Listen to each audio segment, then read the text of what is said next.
ছিলাম জয়নগর ইউনিয়নের রাস্তার দক্ষিণ পাশে যে পুরা মার্কেট ছিল, এই মার্কেটটাই তো আমি ছিলাম।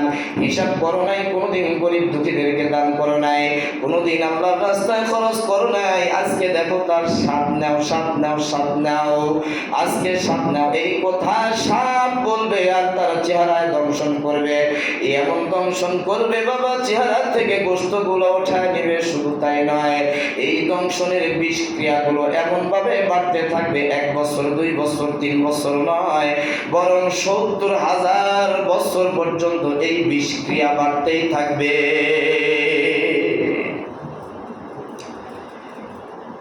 যাকাত এতটুকু আলোচনার দ্বারাই আমরা বুঝতে পারলাম কি পারলাম না? এক কথায় হলো, আপনার প্রয়োজনের অতিরিক্ত টাকা যদি বছর শেষে 70,000 টাকা থাকে, এখান থেকে হিসাব করে যাকাত দিয়ে দিবেন। স্বর্ণ যাদের বাড়িতে আছে হিসাব করে করে যাকাত দিয়ে দিবেন।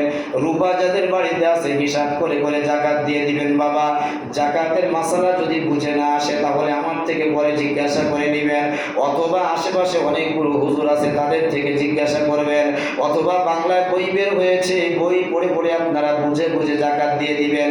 এরপরেও গরিবের হক আপনার নিজের সম্পদের মধ্যে রাখবেন না।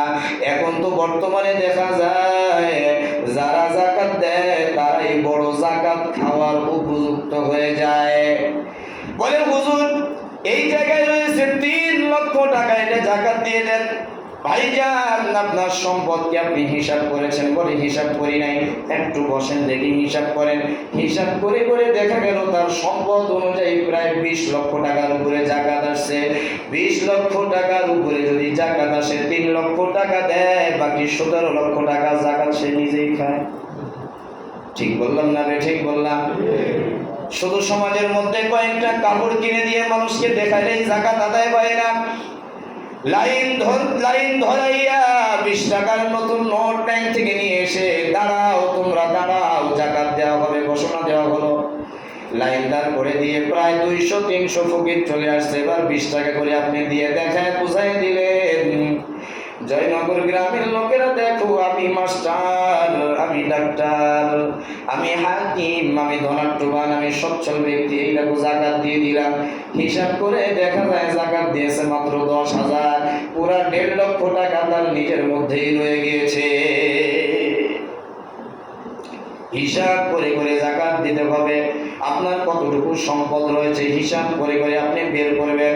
100 টাকায় 2.5 টাকা হিসাব করে বের করে যাকাত দিয়ে দিবেন। বাবা, যাকাতের আলোচনা আমি আর করতে চাই না। এই রমজান মাসে এমন একটা রাত আল্লাহ তাআলা দিয়েছেন, এই রাত এই আখেরি জামানার উম্মতের জন্য বরাদ্দ, অন্য কোনো উম্মতকে দেওয়া হয় নাই, অন্য কোনো উম্মতের জন্য এই রাত আল্লাহ তাআলা বরাদ্দ রাখেন নাই। এই রাত এমন একটা রাত, এই রাত পুরা বছরের মধ্যে সবচাইতে সম্মানিত রাত, সবচাইতে বরকতের রাত, সবচাইতে ফজিলতের রাত। এই রাত সম্পর্কে মহান আল্লাহ রাব্বুল আলামিন একটা সূরা নাজিল করেছেন। কিতাবের মধ্যে যেটা পাওয়া যায় বাবা, এই রাত্রে এই কালামে পাককে দুনিয়ার জমিনের মধ্যে আল্লাহ তাআলা নাজিল করেছেন।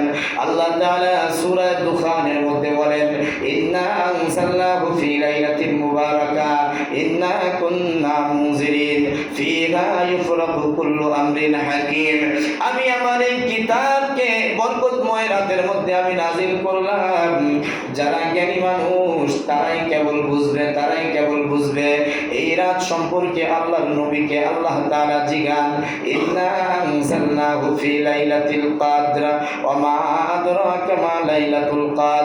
নিশ্চয় আমি আপনাকে কদরের রাত দিয়েছি, কদরের রাত দিয়েছি। ও নবী, আপনি কি জানেন কদর কি?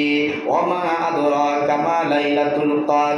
আপনি কি জানেন কদরের রাত সম্পর্কে? এর ফজিলত কি, এর ফজিলত কি আর বরকত কি? আল্লাহর নবী কথা বলেন না, চুপ রইলেন যেহেতু জানেন না। আল্লাহ তাআলা নিজেই উত্তর দেন, লাইলাতুল কদরি খায়রুম মিন আলফি শাহর। জোরে বলেন না সুবহানাল্লাহ। আল্লাহ তাআলা বলেন, হাবিব আমার, এই রাত এমন একটি রাত, এই রাত এমন একটি রাত, এই রাত্রে যদি আপনার কোনো উম্মতরা 1 রাত ইবাদত করে, 1000 মাস ইবাদত করলে যেই সওয়াব আর নেকি, এর চাইতেও বেশি সওয়াব আর নেকি আমি আল্লাহ রাব্বুল আলামিন তার আমলনামায় দিয়ে দিব। আপনি কি জানেন তানাজ্জালুল মালাইকাতু ওয়ার রূহ, এই রাত্রে ফেরেশতারা ওয়ার রূহ বলতে হযরত জিবরাইলকে বোঝানো হয়েছে, ফেরেশতাদের সর্দার। সময় কম, অতি তাড়াতাড়ি সংক্ষেপে বোঝাই বাবা। তানাজ্জালুল মালাইকাতু ওয়ার রূহ ফিহা বিইজনি রাব্বিহিম মিন কুল্লি আমর, অর্থাৎ ফেরেশতাদের দল নিয়ে হযরত জিবরাইল আলাইহিস সালাতু ওয়াস সালাম জমিনের মধ্যে আসে। এই রাত্রিতে যারা ইবাদত বন্দেগীতে মশগুল থাকে, এই সমস্ত বান্দাদের উপরে সালাম শান্তি বর্ষণ হোক, এই দোয়া ফেরেশতারা করে। যেহেতু ফেরেশতাদের জিন্দেগিতে কোনো গুনাহ নাই, ফেরেশতারা আমি মালিকের কাছে দোয়া করলে এটা কবুল না হওয়া নাই, অর্থাৎ এই দোয়া আমি আল্লাহ রাব্বুল আলামিন কবুল করেই থাকি। সুতরাং এই রাত্রিতে কোনোভাবেই নিজেকে গাফেল করা যাবে না। এই রাত কোন রাত বাবা? এই রাত হলো হযরতে মা আয়েশা সিদ্দিকা রাদিয়াল্লাহু তাআলা আনহা থেকে একটি হাদিস বর্ণিত আছে। তিনি বলেন, আল্লাহর নবী বলেছেন, তাহাররু লাইলাতুল কদরি ফিল বুত্রি মিনাল আশরিল আওয়াখির মিন রমাদান, রমজান মাসের শেষ দশকের বিতির অর্থাৎ বেজোর রাত্রিতে এই রাতগুলো তালাশ করলেই আল্লাহর গোলাম কদরের রাত পেয়ে যায়। 1000 মাস সমান 83 বছর 4 মাস। যেহেতু আগের যুগের নবীদের উম্মতের বয়স বেশি ছিল, কেউ বা 1000 বছর হায়াত পেত, কেউ বা 800 বছর, কেউ বা 700 বছর। আল্লাহর নবী বনি ইসরাইলের এক লোকের ঘটনা তুলে বলে, এই লোক বনি ইসরাইল জামানার মধ্যে 1000 মাস দাঁড়িয়ে ইবাদত করেছে, দিনের বেলায় জিহাদ করেছে।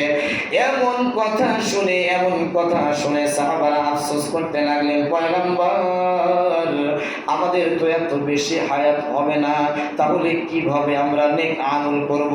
আল্লাহ তাআলা খুশি হয়ে কদরের রাত নাজিল করেছেন, গোলাম তুমি যদি তোমার জীবনে 40টা কদরের রাত পেয়ে যাও, 40,000 মাস ইবাদত করলে যে সওয়াব হয়, এর চাইতে বেশি সওয়াব আমি আল্লাহ রাব্বুল আলামিন তোমার আমলনামায় দিয়ে দিব। রাত 3টা পার হয়ে গিয়েছে, 21, 23, 25 কত রাত পার হয়েছে, আর সামনে 2টা রাত রয়েছে বাবা, 27 আর 29। শুধু 27কেই আমরা মনে করি কদরের রাত। না, 27 শুধু কদরের রাত নয়, বরং বেজুরের রাত্রিগুলো কদরের রাত। আর 2 রাত আছে, এই 2 রাত্রে আমরা ইবাদত করব তো ইনশাআল্লাহ। আল্লাহ তাআলা তৌফিক দান করেন। পরিশেষে বলি বাবা, এটা যেহেতু জুমার একেবারে রমজানের শেষ জুমা, জুমাতুল বিদা বলা হয়, আর সামনে আমরা রমজানের মধ্যে জুমা পাবো না। সুতরাং এই জুমায় আসল কথা হলো, আপনি যতটুকু উপরে পৌঁছেছেন আর যেন পিছনে না আসেন, যতটুকু সামনের দিকে অগ্রসর হয়েছেন আর যেন ব্যাক না আসেন।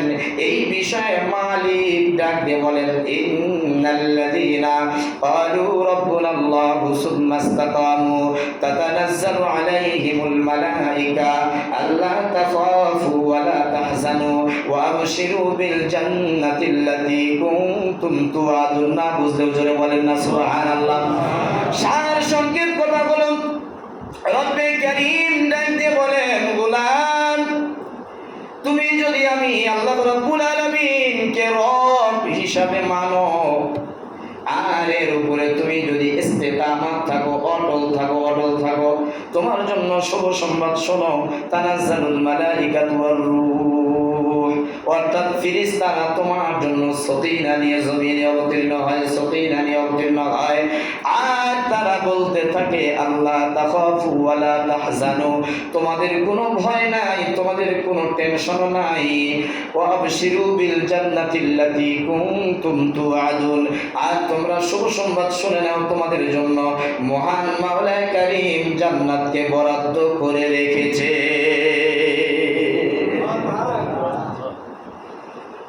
পরিশেষে